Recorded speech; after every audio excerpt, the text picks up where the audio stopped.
Step right up. Cats is under the big top and Paramount's reimagined take on this legendary musical. But you ain't seen it quite like this. I'm talking contortion, acrobatics, juggling, aerial feats, a whole circus tent of jellicle cats. Running from April 30th to June 15th, this production of Cats is sure to enchant a new generation with imaginative storytelling and groundbreaking circus flair. Cats plus circus equals perfection. Get the tickets today at ParamountAurora.com. Use the code CityCast for $5 off per ticket, up to 4 tickets. What's up? It's your host, Kobe, popping in to tell you about our new CityCast Chicago Neighbors program. I know you've heard us talk about membership before, and many of you are already a part of it.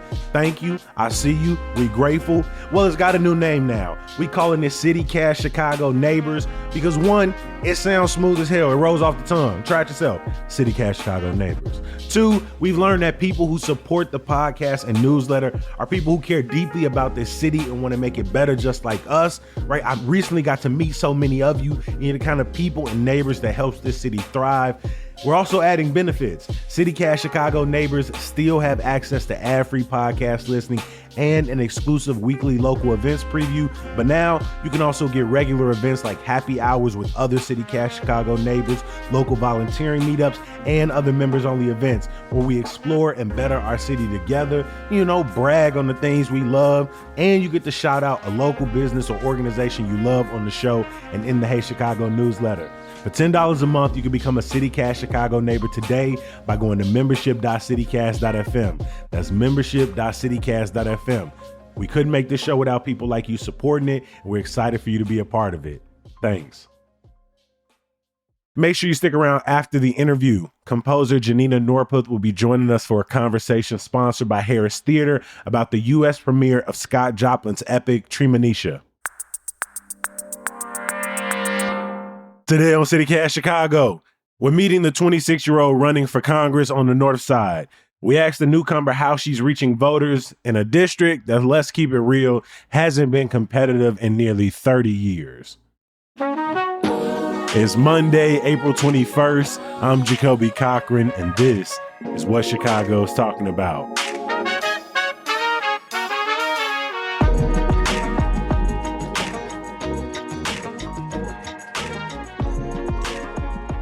Before we jump into the conversation, I want to let y'all know we are kicking off our spring membership campaign. Now, y'all done probably heard me talk about membership 11 times before, how you can sign up at membership.citycast.fm.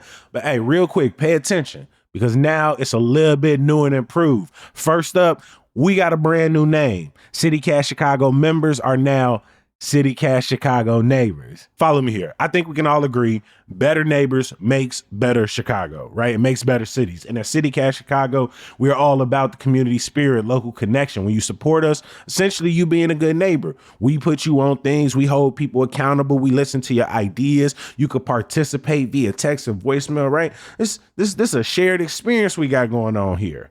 Secondly, we got new member benefits for you. In addition to ad-free listening and an exclusive weekly events preview, you will also get invites to member-only events. We just had one a few weeks ago to celebrate our list of 1,000 things. I'm going to say it was a damn good time. We had about 30, 40 people pull up on us.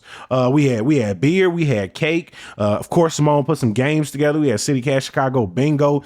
All these Chicago neighbors getting to hang out, getting to meet. I appreciate all of the support and love y'all been showing for CityCast Chicago over the years. We're going to be doing these events on the regular, maybe more happy hours, some volunteer opportunities, but you can only get an invite if you become a CityCast Chicago neighbor. Neighbors will also get the chance to shout out local businesses, organizations, mutual aid networks that make the city better, and we'll feature those shout outs in the podcast and newsletter because, hey, for the most part, we do not gatekeep with our neighbors, right? Hey, if that's not enough, when you join during this campaign, you also going to receive a CityCast Chicago Neighbors coffee mug as a thank you. You can see the full list of bennies when you join at membership.citycast.fm. That's membership.citycast.fm. I appreciate y'all who've been watching us grow. Thank y'all for growing with us. All right, let's jump into the show. Kat Abu Ghazali has been getting a lot of national media attention lately. She grew up in a conservative family in Texas and has made a career out of debunking and dissecting propaganda, right-wing talking points, and misinformation from Media Matters and Mother Jones. Now running to represent Illinois' 9th Congressional District, which covers parts of Chicago's far north side, Evanston, and other suburban areas. Kat, welcome to CityCast Chicago. Oh my gosh, thank you for having me. I'm going to start this very general and with the obvious. Why do you want to run for Congress? I'm not sure if you've noticed, but things aren't super great right now on the federal level. And I don't think Democrats are doing enough to oppose it, even though they're supposed to be the opposition party. We're operating from a playbook that's from like 1992, and it's 2025. We need people in leadership that know how technology and the modern right works and just kind of are a bit more in touch. Why Congress then? I feel like there are ways to push back on the rise of authoritarianism at the school board and the county board and the state house, or in organizing or nonprofit, or in artistic, like in art making. Why, for your first public position, U.S. Congress? Yeah, absolutely. I mean, it's a great question. First off, one of the things is that Illinois has a lot of really great people at the local and state level that are doing the work, especially compared to other states. My experience is I have been fighting this at the nonprofit and independent level. I spent my career at Media Matters, Mother Jones, Ateo News, reporting on and attacking the far right. And the emergency I see where my skills can be of use is at that level. I mean, Elon Musk doesn't like me specifically. I was deposed by him a couple months ago. The people that I watched on Fox News are now running our government. And it's not great, you know? And we need people that know how to handle that. This is where my skills, unfortunately, come into play. I think a very important question for a lot of people, especially who live in the 9th district, why run in Illinois' 9th district specifically? Why not run in a district in Texas? Why not try to flip a Republican seat here in Illinois? Why in the 9th specifically? Yeah, so if you're listening to this, you may or may not know, but I moved to Illinois fairly recently for my partner's job last summer. And we planned to move to the Andersonville, Edgewater area later this year, way before I even thought about running for Congress. And I wanted to run in the area I plan to live in for the foreseeable future. I don't really have an interest, ironically, in district shopping, even though I've been accused of that a lot over the past few weeks. I want to run where I want to live, and I want to live in that area because I like it. A lot of my friends are there. I love the community. It's one of the most politically active areas on the local level I've ever been. Since running, we've been making an effort to go to as many like neighborhoods, small neighborhood meetings as possible. And every single time there's a full house, and it's awesome. It's amazing. And yeah, so I just want to live where I want to live, which sounds like a simple answer. And I don't want to live in Texas. The 9th Congressional District, as I said earlier, stretches from the far north side to parts of Evanston, Skokie, Buffalo Grove, Algonquin, and their representative is Jan Schakowsky, and has been since 1999, most of my life, your entire life. She's won 14 consecutive terms, and prior to her, Sidney Yates held the seat for 50 years. And so this is a district that really likes consistency. Two representatives over the course of nearly 80 years. While Schakowsky has not announced if she's going to seek re-election or not, I wonder, when you talk about sort of Democrats who sit on the sidelines, who maybe aren't doing enough, where does this 80-year-old politician fit in that narrative, being the vice president of the Congressional Progressive Caucus and a very outspoken opponent of Trump and his cronies? Yeah, since launching, I've been very clear. This is not a referendum on Representative Schakowsky in particular. She has been one of the most progressive members of Congress. She's done a lot of incredible work. I very much respect her.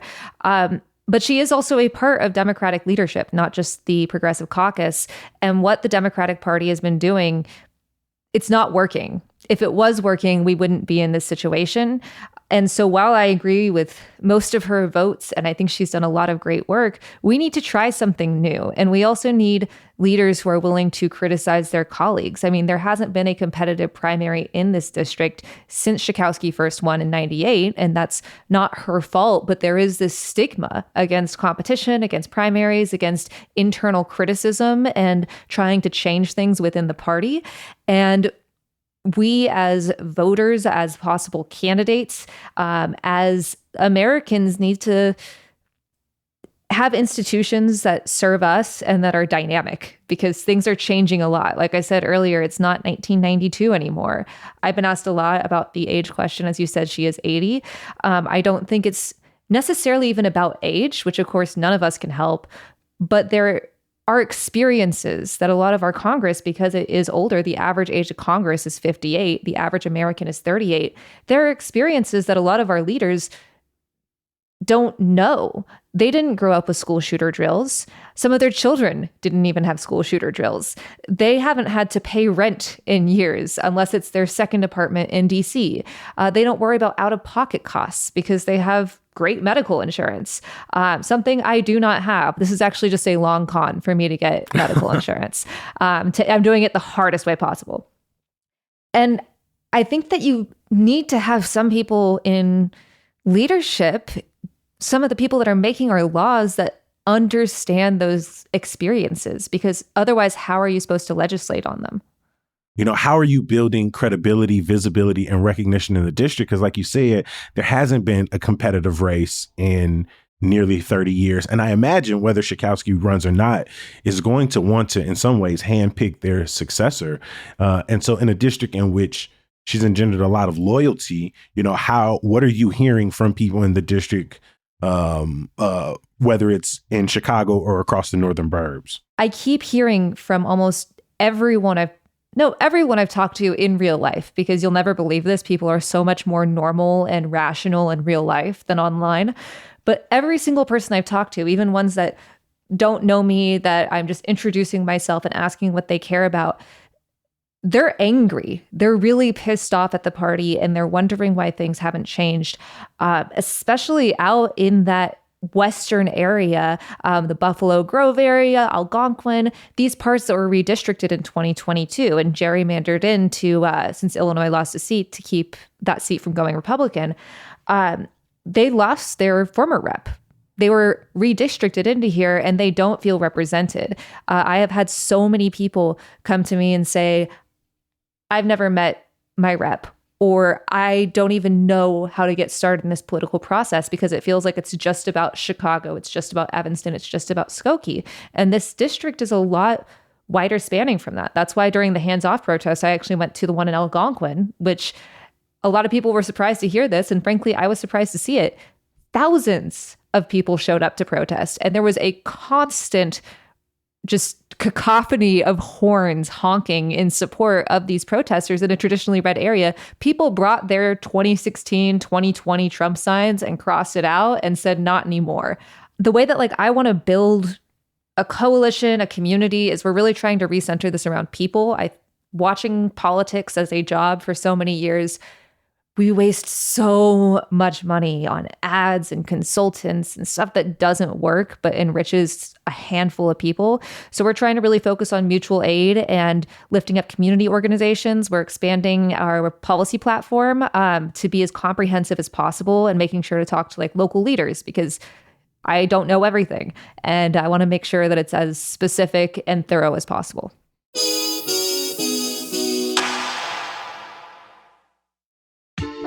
Pride has never been louder. Out and Amplified, a night of queer music, will be an electrifying celebration of love, resilience, and music, featuring 3 trailblazing artists taking over the Riviera Theater on Friday, June 20th, 2025. You got Vincent serving up an unforgettable fusion of pop and R&B that's gonna have you dancing all night. Parson James is bringing soulful ballads that'll touch your heart and lift your spirit. And John Duff is delivering high-energy pop anthems that command the entire stage. But wait a minute, that ain't all, y'all. You're going to also catch epic DJ sets from some of Chicago's hottest talents like Miss Toto and Icy Baby. Trust me, you won't be able to stay off the dance floor. So kick off Pride Fest weekend with a night where you'll feel seen, heard, and celebrated. Out and Amplified is at the Riviera Theater on Friday, June 20th. Tickets at moatsevents.live/tickets. You can save $5 when you use the code CityCast. Well, go ahead and hurry up. This exclusive deal ends May 15th, and these tickets are going fast. Don't wait and be part of a night that promises to be out, loud, and unforgettable. That's moatsevents.live/tickets. I talk about my moms all the time on the show, so y'all know how much I love Mama T, but I'm gonna be real, buying gifts for her can be a little tough, right? When she sees something, she like it, she just get it. So for her recent birthday, I needed something that said, I appreciate you, I love you, I'm thinking about you all the time, and I ultimately landed on the Aura frame. It's a digital picture frame. In fact, it's the best digital photo frame according to the people over at Wirecutter. My mom sees it every day on the table in her entryway. I've uploaded photos of some of our favorite family moments together, like a huge throwback of all of us together at Kalahari up in the dunes, a recent one with my siblings and my mom at a Bulls game. I got a picture with our grandparents. Plus, anybody can add pictures from wherever they live, and she'll see them almost immediately and know we're thinking about her. Aura has a great deal for Mother's Day coming up. For a limited time, listeners can save on the perfect gift by visiting auraframes.com to get $35 off plus free shipping on their best-selling Carver matte frame. That's Aura, A-U-R-A, frames.com, promo code CityCast. Support the show by mentioning us at checkout. Terms and conditions apply. What sort of promises have you made to yourself this year? Getting in better shape, eating healthier, saving more money, traveling somewhere new? What about discovering a new culture by learning a new language? With Babbel, you can do that in just a few weeks. I'm David Plotz, the CEO of CityCast, and I've been learning Spanish with Babbel. Babbel's quick 10-minute lessons, handcrafted by over 200 language experts, get you to begin speaking your new language in 3 weeks or whatever pace you choose. And because conversing is the key to really understanding each other in new languages, Babbel is designed using practical, real-world conversations. The Spanish I learned on Babbel really helped me on a recent trip to Mexico City, ordering in restaurants, shopping at the textile market, cheering on at the Lucha Libre, and I've been keeping it up since I got home. You're a podcast listener. I know that because you're listening here. I bet you'll love Babbel's new podcasts.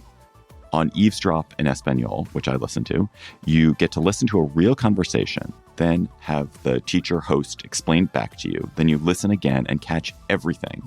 And you can even read along in the transcript. It's a really fun and effective way to learn. Let's get more of you talking in a new language. Babbel is gifting CityCast listeners 60% off subscriptions at babbel.com/CityCast. Get up to 60% off at babbel.com/CityCast. Spelled BABBEL.com/CityCast. Babbel.com/CityCast. Rules and restrictions may apply. In the video announcing your campaign, you talk a lot about some of the existential issues facing Democrats, our country as a whole, but are there any issues specific to your district that you know you'd want to work on as a representative, or that you're hearing about in these events that you've done so far? This is the district that has Northwestern and Loyola in it. Northwestern has already had over $700 million cut by the Trump administration. They are essentially trying to hold the school hostage for ideological purity. This is what authoritarian regimes do. And as someone that has studied this, that my career is built on knowing how authoritarian regimes work. If Democrats don't stand for that and don't stand with schools right now, if they don't hold the line here, then it's about to get a lot worse. And so this is one of the biggest employers in the district, Northwestern University and Loyola. You have tens of thousands of students here.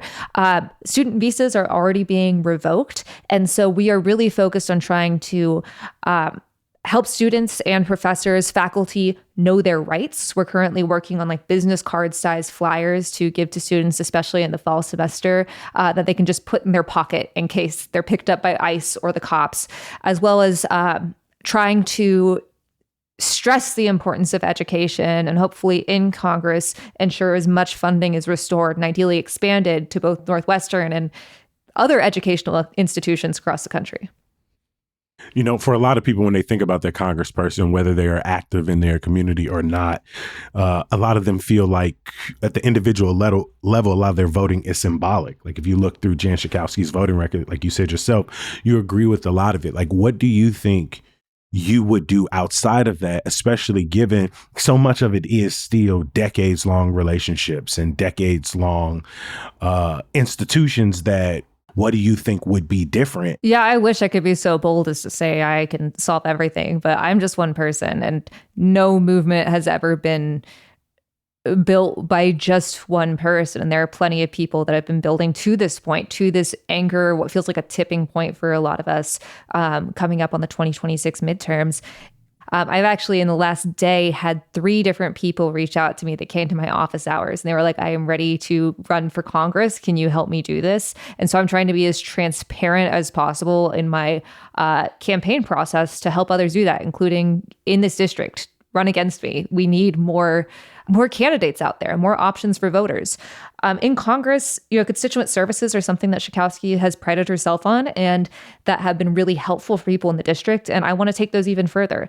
I think that there are also ways that we can bring constituent services into the 21st century. You call your local office, for instance, and say, I want you to vote this way. And you leave a voicemail into the void and you hope they heard it. And maybe they did, maybe they didn't.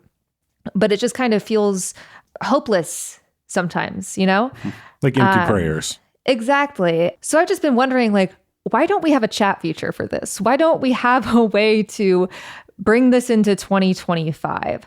There are other ways that we can be modernizing our constituent services as well, trying to make them as interactive as possible, bringing communications, really trying to focus on reaching constituents rather than just posting and hoping for the best. When you go to your rep's page for most places in this country, you'll see something to get a recommendation for a military service academy.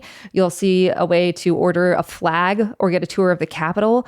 But we need to make it a lot easier to navigate. Representative Ocasio-Cortez's website, for instance, if you look at it, it has stuff for if you're worried about ICE, if you're having trouble with housing, passport help, all of these types of things, making them as clear and easy to access as possible, while also expanding them where we can. I just think that there are a lot of unused opportunities in constituent services that aren't reliant on who's the president or who has power of Congress, and they can directly help representatives. And I also think communications for congressional offices, there are so many representatives who have great ideas and they'll post a Instagram story into the void, but it reaches like 500 people.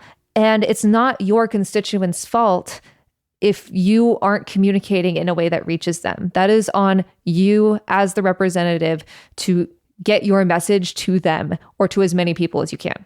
While nationally, the Democratic Party may be scrambling, Illinois Dems have spent the last couple of generations consolidating power, especially in Chicago. What's your relationship with this state party apparatus? I don't really have one. I don't really have a lot of establishment ties.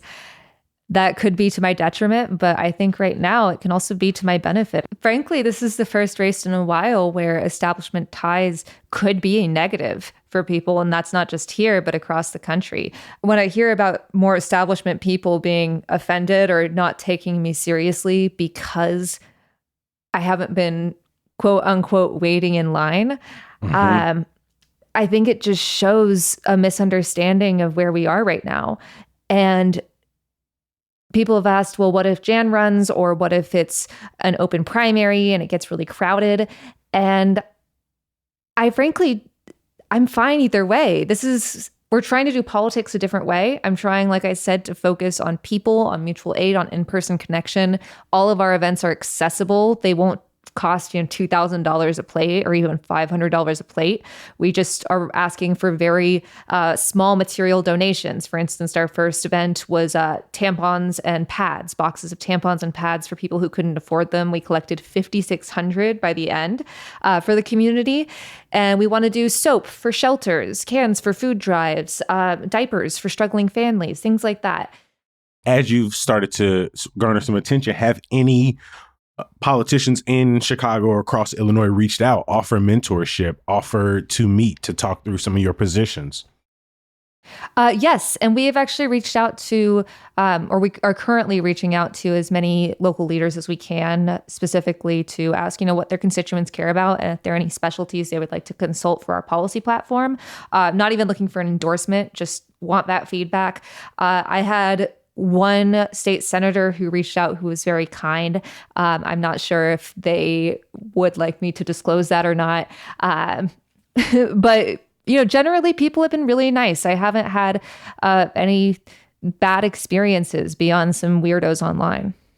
As I'm looking at the map, I'm like, it's not just, maybe the alder in your area, but you've got some various mayors, some various school boards across this. And I wanted to have you started making headwinds on the different local leaders who, in some ways, I don't want to say you'd outrank, but who you'd have to collaborate with. Yeah, I've talked to two different people actually who I will leave their positions anonymous. But from what I've heard, there's not a lot of communication between DC and Springfield.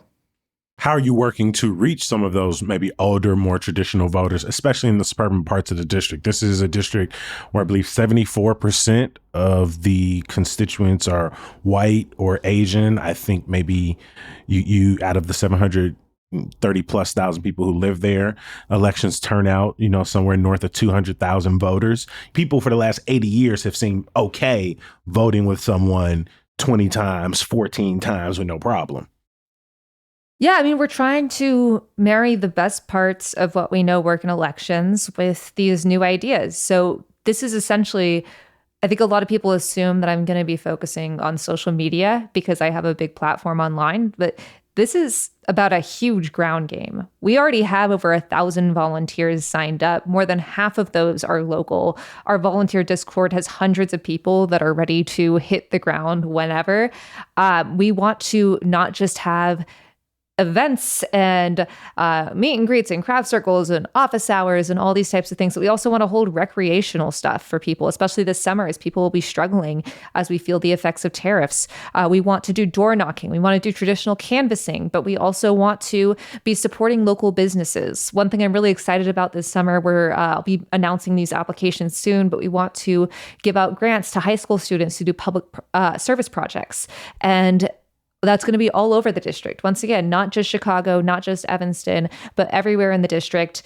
And we can help use our volunteers to help them do those projects as well. And so we want to make sure that everyone in the district by the end of this campaign, win or lose, will have their life or someone they directly know's life improved by what we are doing. That is the goal. And it's also great because win or lose, none of our money, which is raised just by grassroots donors. We take zero corporate cash. We've raised over $400,000 with over 11,000 donors. Our average donation is about $33. None of that money is going to waste. Do you foresee or have you run into any particular challenges running as a Palestinian American woman during this time, and particularly in a district that some have called Illinois' Jewish seat in Congress? Online, I have seen some very unhinged remarks about my background. I'm used to that, but it was still really aggressive. But like I said, in person, people are a lot more normal, and my views are not that radical. I think that war crimes are bad no matter who commits them. I think civilians should be protected no matter their nationality. And I think that everyone deserves equal rights no matter what country they live in. And I would believe that whether it's Palestine, Israel, or any other country in the world. One thing that's important to remember is that Jewish people and Palestinians aren't enemies. Jewish people have consistently been one of the greatest allies in the fight for peace and Palestinian rights over the last century. I mean, you see how many kids on college campuses are starting these peaceful protests.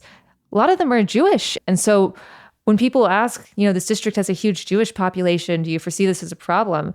I'm always kind of baffled by that because most of us, no matter our faith or our nationality, but especially Jewish people and Palestinians, where our faiths and our freedoms are so intertwined, we want the same thing.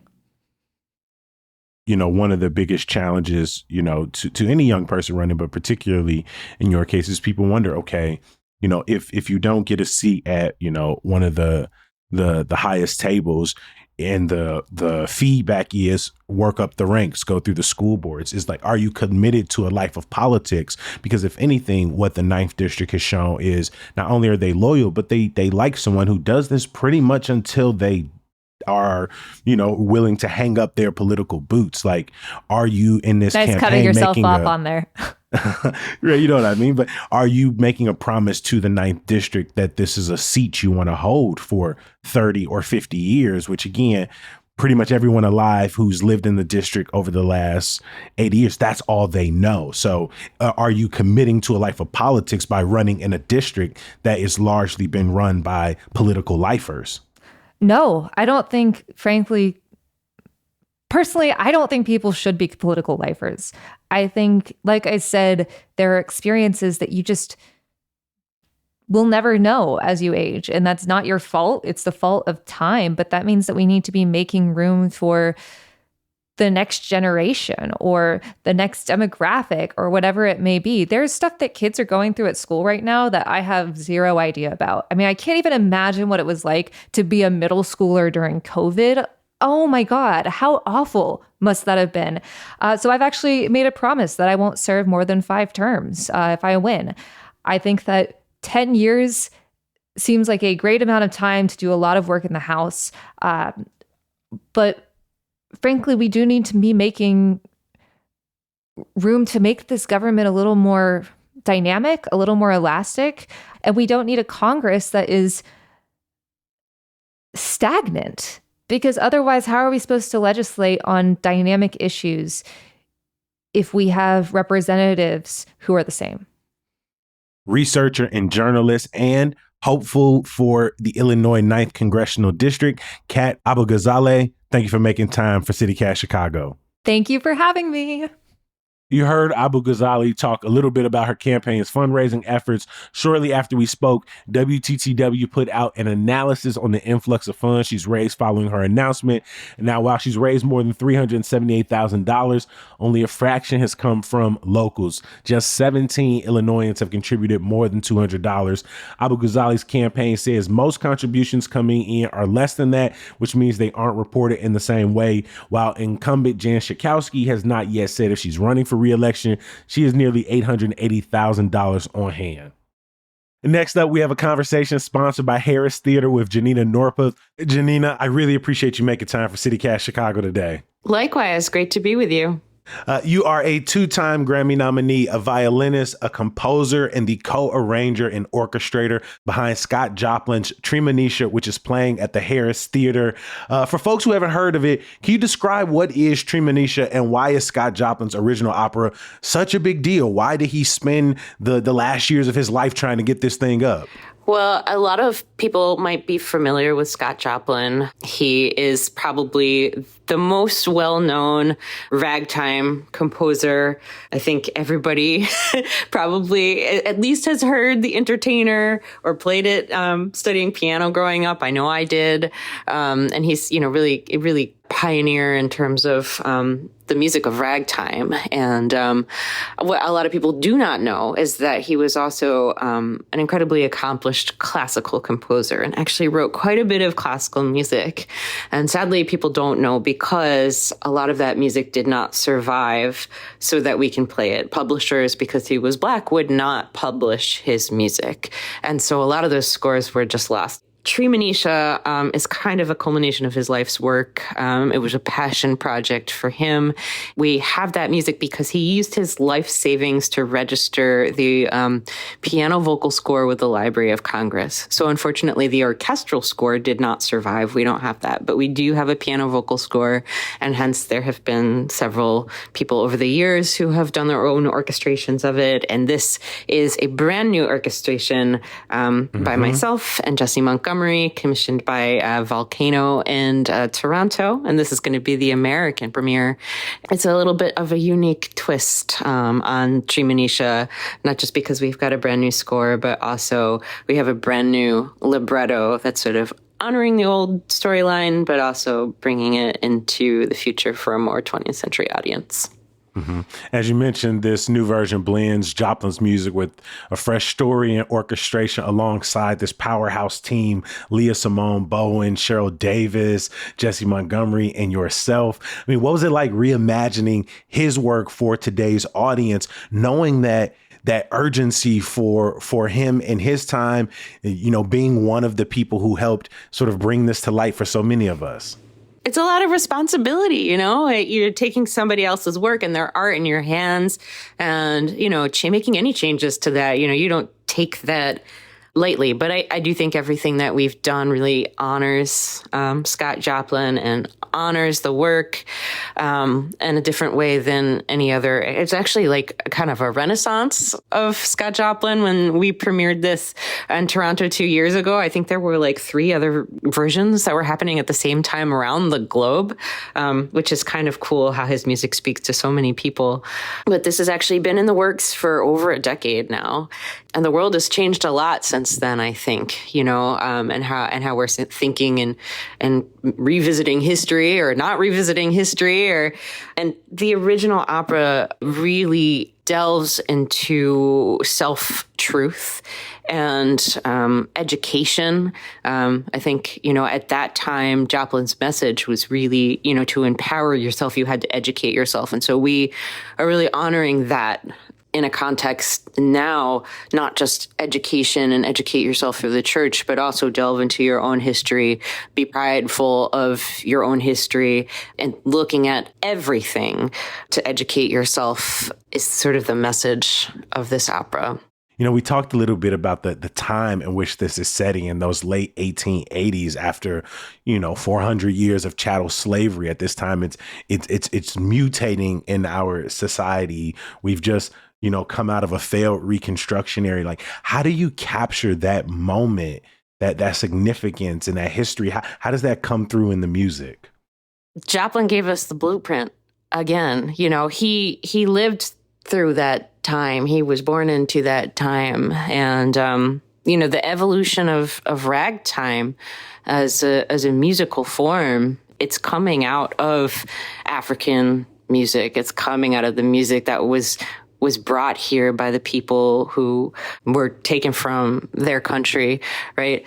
So, but what's interesting, I think, about Joplin too, is he was clearly studying classical forms and classical opera. You know, you hear the influences of the classical composers, but he was doing his own authentic, unique integration of all of these different sounds. So, if you think of it like a coloring book, you know, and you're given like a black and white outline of something, what we're doing as the orchestrators is we're just taking a paintbrush and adding all the color to it, you know, and making it more vibrant. Again, I want to give a huge thank you to the co-arranger and orchestrator, Janina Norpeth. Thank you for making time for CityCast Chicago. Of course. Thank you so much for having me. To everybody listening, don't miss the U.S. premiere of Scott Joplin's Treemonisha, one of the New York Times best classical musical performances of 2023 at the Harris Theater. It's coming May 2nd through the 4th. Tickets are available at harristheaterchicago.org.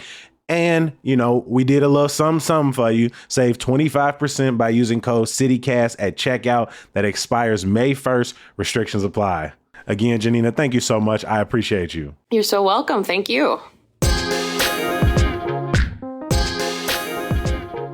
Join Expo Chicago for a toast to the South Side at the First Presbyterian Church of Chicago from 6 to 7 p.m. prior to a special performance by Margaret Crowley and Eli Green in the church's indoor basketball court. You can use the South Side Night Shuttle between locations provided by U Chicago Arts. The shuffle will operate hourly from 5 to 9 p.m. It'll start from the Hyde Park Arts Center, take you to places like USABO Museum, Smart Museum, and others before ending at Blount Gallery. To learn more, check the link in our show notes. And remember, it's our spring membership campaign. Become a CityCast Chicago neighbor today at membership.citycast.fm. Hey, if you missed the tote bag and then you missed the next tote bag, don't miss the CityCast Chicago mug. I'm going to talk to y'all bright and early tomorrow. Peace.